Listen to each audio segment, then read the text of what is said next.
Haunted hiking trails, creepy old graveyards, abandoned ghost towns, and old buildings where spirits lurk.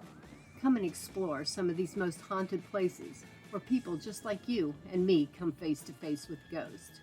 This is folklorist and author Jeanette Quackenbush with Backroads Books by 21 Crows.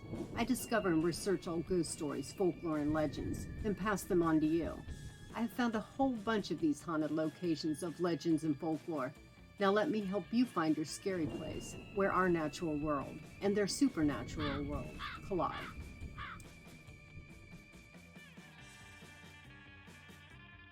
The Blue Ridge Parkway is a national parkway meandering 469 miles around the peaks of the Blue Ridge Mountains through Virginia and North Carolina.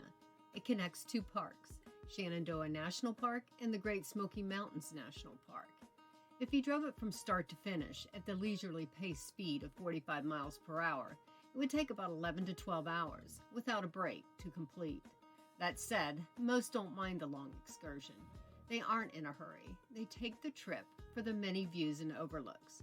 Some stop and hike the trails, including the Appalachian Trail that crosses its path.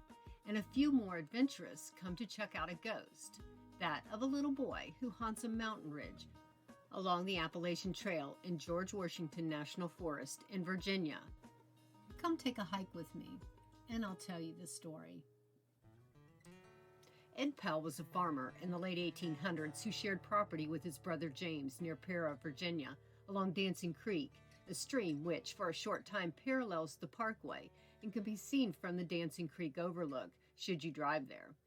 He was also a circuit-riding German Baptist Brethren preacher in the Blue Ridge Mountains. They were called Dunkards or Dunkers because they believed in fully immersing or dunking those baptized.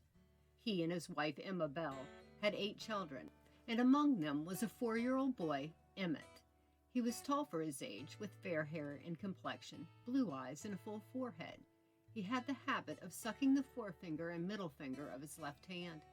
He was probably doing just that when he left with his brothers and sisters for their usual 1-mile walk from home and west to their schoolhouse on a particularly chilly and gray cloudy morning of November 9th, 1891. The scent of an oncoming rain hung in the air.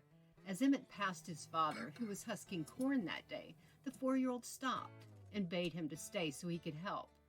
One must wonder if Ed Powell's eyes lingered on his sons with any trace of foreboding, because the night before, Ed had a strange dream.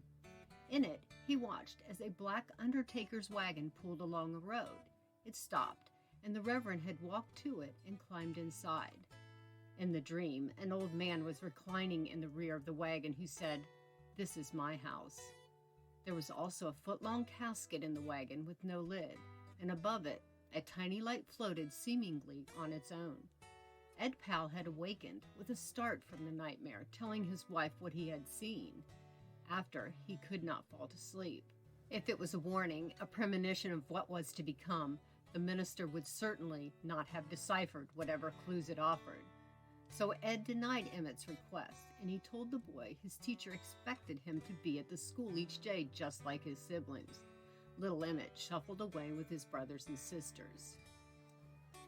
The children attended a run-room schoolhouse, Dancing Creek School, with 25-year-old Nanny Ann Gilbert as their teacher. It was a typical day with students of varied ages and grades all attending to lessons and learning under one roof and from one teacher.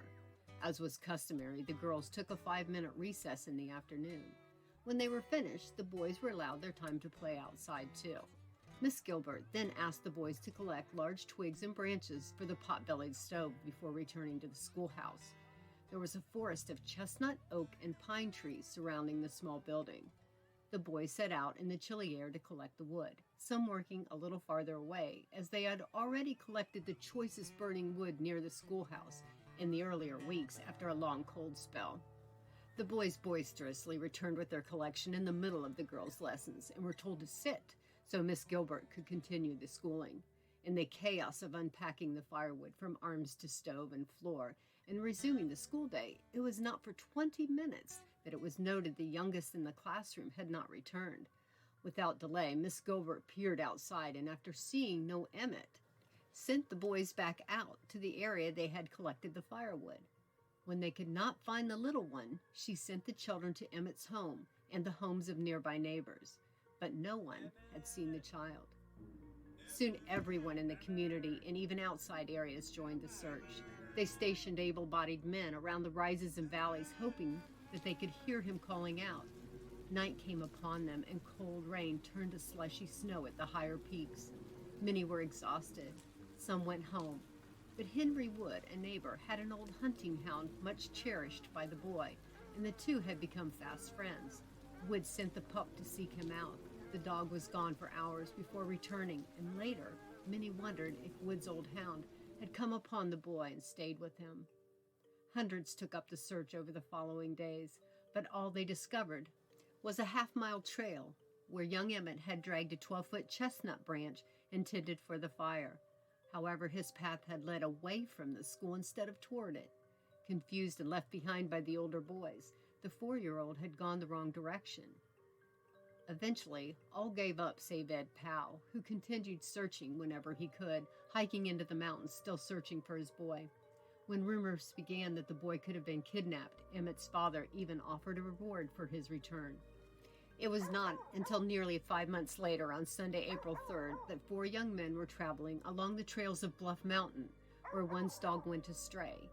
Its persistent barking compelled the men to the top of the peak.